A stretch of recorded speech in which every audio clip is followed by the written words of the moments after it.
Time for a game that's a bit of a long time coming from you, ladies and gentlemen. Welcome to another Metroid 2 remake, which from here on out I'm just going to be referring to as AM2R because that's not as much of a mouthful.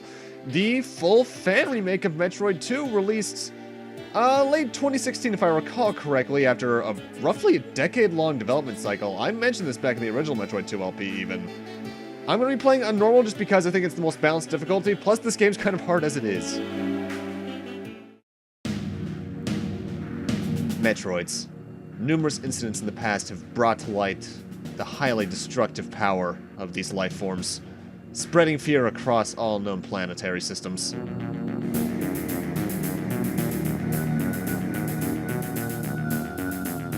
Hoping to secure peace in the galaxy, the Galactic Federation orders the extermination of the Metroid species. I was the best candidate for the job.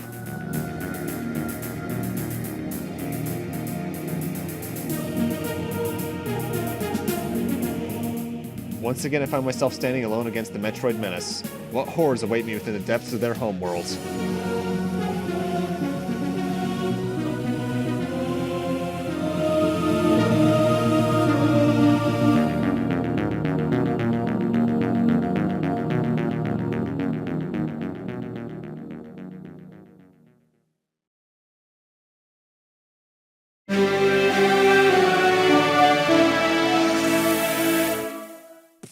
Welcome back to SR388, ladies and gentlemen. However, starting off, Samus controls a bit differently, though there are options about how you're going to be going about it. First off, you can actually map an automatic morph ball button, so you can actually just press one button to just go straight to morph ball. You can now, when you're holding forward and jump, climb over 1 to 2 tile ledges just by basically climbing on them. And in terms of control options, this game is a bit different. First off, you have two versions of the missile setup. You can either go with the Zero Mission, hold one button to have them active, or you can go with the Super Metroid, press one button multiple times to go through all your sub-weapons. I'm going with the Super Metroid approach just because it's a bit more comfortable for this game to me. Plus, it's a bit more reminiscent of the original Metroid 2 as it is. Same with the directional, diagonal aiming system. You can either do the Zero Mission where you just hold one button, then press up or down to switch between the two, or you can have one button for each. I'm going one button for each because I'm more comfortable with it. The Moonwalk from Super Metroid's also in the game, but I'm not going to be using that because it doesn't have much use outside of maybe one boss fight. Starting off, though, SR388 Surface, which was Phase 1 of the original Metroid 2, has not changed much in level design at all. That's a save station. Save stations in this game not only save your progress, but they're also your energy and missile recharge stations, so keep those in mind for later. You're going to be using them. And that's lava. That hurts. You could have headed right a while back in order to get to another area, but there's nothing for us to do there yet.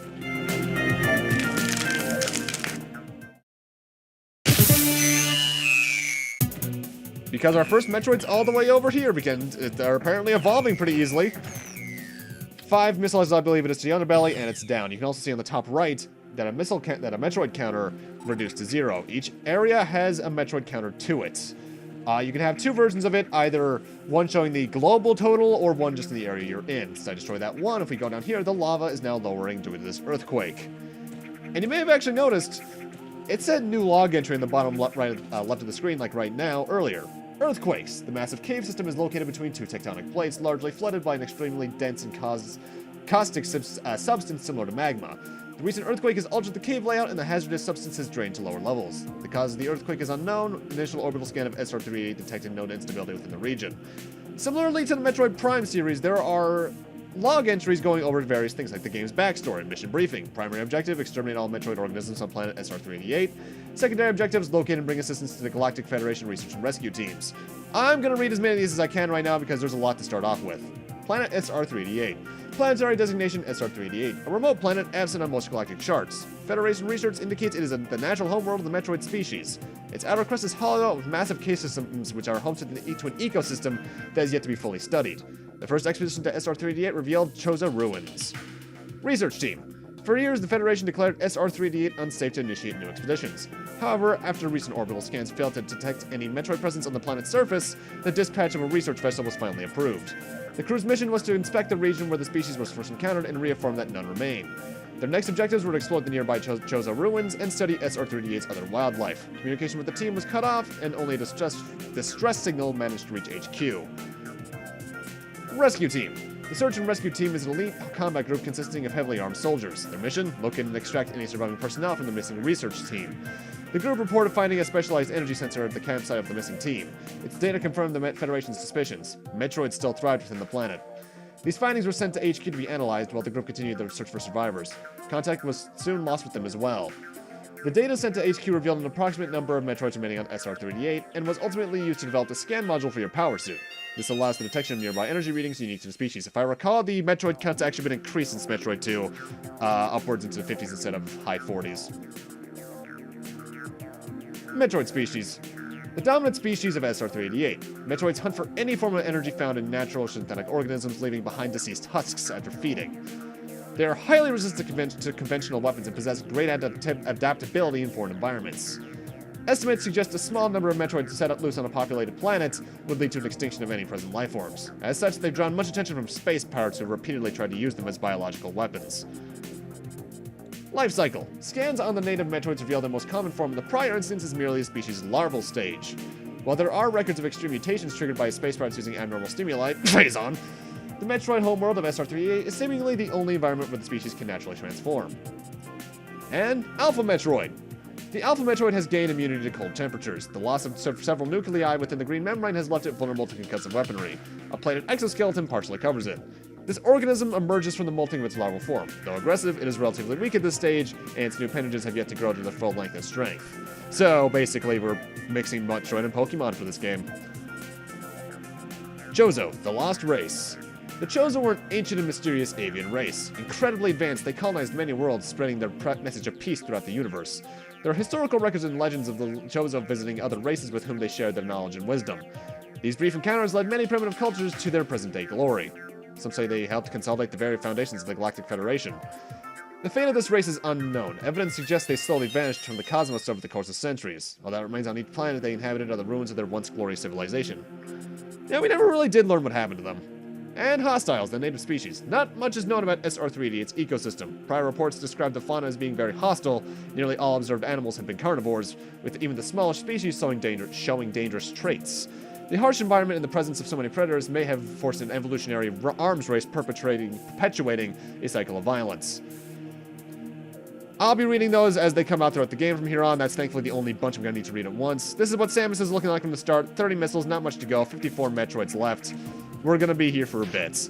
Because in terms of length, this game is comparable more so to Metroid Fusion and Super Metroid rather than Zero Mission, despite being essentially a fan-made Zero Missioning of Metroid 2. Either way, since we finished our stuff here on the surface, in fact, this is the last time I think we ever need to come up here to this direction in the surface of SR-388. We are now clear to head on to what was in the original Metroid 2 considered Phase 2. Which, you might remember, we just have to head east in that one area earlier. Either way, in terms of my experience with this game, I followed the development of this game for quite a few years. Late middle school was when I found it, roughly 7th or 8th grade. So that was, I think, a year or two after the development started. And the moment that countdown showed up on the blog spot, I got so happy. Not many fan projects like this get fully realized due to either DCMAs like this got after release, or just development getting canceled. Heck, the reason this is called another Metroid 2 remake is because there were a few in development at the time. It's just the fact that off the top of my head, this is the only one that made any considerable progress or even got its release. Either way, there's more lava, so we can't progress any farther down there, so we want to head towards the right into another scanned environment. 4 Metroid detected an area. Whenever you enter a new area, or rather a new phase in Metroid 2 Original's case, it will tell you how many Metroids are in the area so you don't have to go around searching.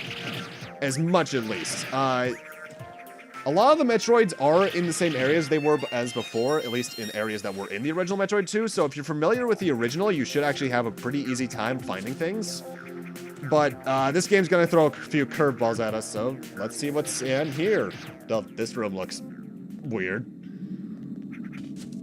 You can either head north or south here. I'm heading north because that's where you're recommended to go, because that's where most of the items are. Also, the wall jump is in this game, and it's similar to Metroid Super and Zero Mission, where you can jump off one wall. Same way as you do it as before, though. Hold towards the wall while jumping, and then the moment you make contact, press away and the jump button again. But with that, now we're entering what was originally Phase 2. This is now the Golden Temple. This temple stands at the base of a hollow mountain. The statues, carved stones, and its solid design attested that the structure was built to be a sanctuary, possibly with religious significance. The temple has withstood the test of time, showing the building knowledge and experience of the Jozo. Scroll down, please. Scans detect the presence of stationary robotic entities placed at strategic points inside the structure. No control signals are detected. These units are operating autonomously. Now, in terms of my mindset with the way I'm exploring the early game here is, the way that a lot of the Metroid 2 areas are laid out is, there's an external cave area with a bit of a roomed area like this in it. I'm exploring all the roomed areas first early on in the game because that's where we're going to be finding a lot of our power-ups, like in here, where I accidentally skip it, the Morph Ball Bombs. The way to use them is as usual. Yeah, you can skip the little item jingle for some reason. I don't do that from here on, I swear. Morph Ball Bombs, same as usual. Go into your Morph Ball and press the, in this case, X button, because I'm playing on my PC controller. And you lay them. And that's a missile tank. As usual, they give you 5 missiles. You're going to be finding a lot of those, more so in the early game compared to late game. Now that we have the Morph Ball Bombs, our explorability has increased a little bit, but we can also now get a lot more of the missile and energy tanks located throughout the Golden Temple. Also, a lot of the soundtrack in this game is actually a remix of prior Metroid title themes. Also, that's the energy tank. Energy tanks are the same as usual. They increase your suit energy by 10 units. There are a total of, it's either 10 or 12, I forget off the top of my head right now, located throughout the game. And you're going to want them, especially in this game, because AM2R, especially in the early game, is actually kind of a punishing Metroid game, in terms of just the damage that enemies can do to you, or the boss fights. However, down here we have a new ability for Metroid 2, the Charge Beam. Hold down the button and you charge your beam as usual. It also gives you access to the pseudo-screw attack by jumping with the beam fully charged. The Golden Temple's theme, though, is actually really good. It's one of the few almost entirely original tracks from what I can recall. Because, as I mentioned before, there are a lot of remixes, but they're also given their own spins on them. But the soundtrack as a whole is actually really good. Also, I apologize if I sound a bit out of it at the moment in terms of commentary. First off, you remember this from the original game. You're going to want to get all the missile tanks in here. There's a total of, I think, 4, because there's a hidden one below that enemy on the right. But in terms of why I'm out of it, I have not done a video in about a week, mostly because I got a Nintendo Switch and Zelda, and I have been fully invested in that the entire time when I wasn't doing homework. Good game, though. Really good. I haven't beaten it yet. I'm going for all the seeds first. I'm at, like, 380 something. Oh, that looks familiar. But thankfully now I'm able to actually take a break and focus on this. Focus? I didn't know I was from Alaska. Anyway, with those missile tanks collected, our business on this part of the Golden Temple itself is solved. So now we want to head through this door to access another area. Namely, in this outside area, first off, as you can see, there's a Metroid shell out there. Like I joked in Metroid Fusion, whenever you see a Metroid shell like that, that means there is a Metroid in that general area. Usually I have to go in a different direction, or just look around in that room. And here we get the Spider Ball, which is the only 2D appearance of it outside of the original Metroid 2. And there are 2 ways this works in the options, too. You can either go with the original Metroid 2 interface of it, where you just have to press down a second time when you're in Morph Ball mode. Or you can do what the game has as its original form, which is to press the L1 or R1 slash left bumper, right bumper, or whatever you have accustomed to, in order to just enter, which is honestly a bit better in terms of navigation. Now, by following that Metroid shell brings us up here to another alpha. The basic strategy for all alphas is either to stay in one place and just fire diagonally up while you're crouched, or the way that speedruns handle it is to do a similar thing, only standing up and moving forward slightly every time so they can get them into a bit of a stun lock. In fact, I will say, you might notice I'm taking some odd choices in terms of going after items in this game later on. Like, there's one power-up I deliberately ignore until much later because it's just faster to get it later. Because in terms of... I've played this game a total of, I think, 4 times at this point. This being the 5th playthrough, if I recall. But in doing so... to practice for this, I did a practice playthrough, but I also watched a couple of 100% speedruns in order to get a grasp on what's a good route to take. And because of that, I don't go out of my way for items when I should, or when it's most convenient for me at least. And sometimes I do the exact opposite and go out of my way for items I could get later. So that's why I'm gonna be taking some odd moves later on, particularly with a certain beam upgrade in area 6, I think. Either way, now that we have all those abilities, we're done in the main part of the Golden Temple. And our goal now is to head back towards that one shaft towards the west of us, and then head towards the bottom of that, because every area in Metroid 2 and another Metroid 2 remake, at least for the most part, is divided into two kinds of areas. The main area, which has like the buildings in it and the outer caves, and this green area. Some of these don't have them later on, but as we're about to learn through a data log entry, these are known as the breeding grounds, which I think you can tell what that name alludes to. Scanning environment. New log entry. The breeding grounds. This area spans a custom-built ecosystem that favors the growth of Metroids. The terrain itself is dangerous. Tendrils growing along the ground release extremely corrosive chemicals. Opportunistic predators and scavengers can recognize this as an ideal feeding ground, taking advantage of injured or dead animals. Scroll down, please. The presence of at least one Metroid is expected when venturing into these habitats. The tendrils are determined to be of artificial origin. Synthesized through technologically advanced methods, they absorb nutrients from dead matter. So, the scavengers, basically. These are basically just Metroid rushes, more often than not. Eventually there will be items for us to get in these, but at least in this, the Golden Temple's case, it's only here to be Metroid rushes. And if you can't tell, technically speaking, every Metroid encounter is a boss fight. However, you get so used to dealing with some of them that they become normal enemies in a sense. Especially alphas. You face a lot of alphas in this game. Out of the, I think it's 55 Metroids total in this game, I think alphas are at least 20 to 25 of them, at least half. So get used to dealing with them. Thankfully, the Metroid encounter theme is pretty good. I thought it was pretty ear-grating in the original Metroid 2. Mind you, the original Metroid 2 soundtrack, when it actually had music, was not the most memorable to begin with. But, yeah. Also, you might see me taking damage like this just because it's the better strategy. Whenever you kill a Metroid, you usually get a decent amount of items out of it. Technically speaking, in terms of a speedrun, if you're doing a speedrun of this game, the moment you kill the Metroid, you leave the room because it doesn't need to be on screen to explode. The moment that it enters the exploding state, it's considered dead. It's just that I think the counter doesn't go down until it reaches the actual explosion.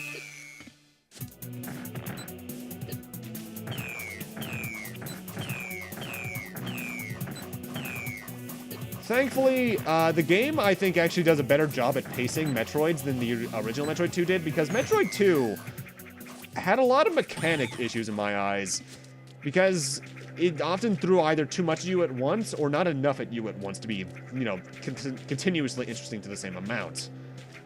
Thankfully, this game does a better job of that, and as we're seeing right now, that's an earthquake. As I mentioned before, whenever you kill all the Metroids in a given area, an earthquake occurs, causing the lava that we saw earlier to decrease.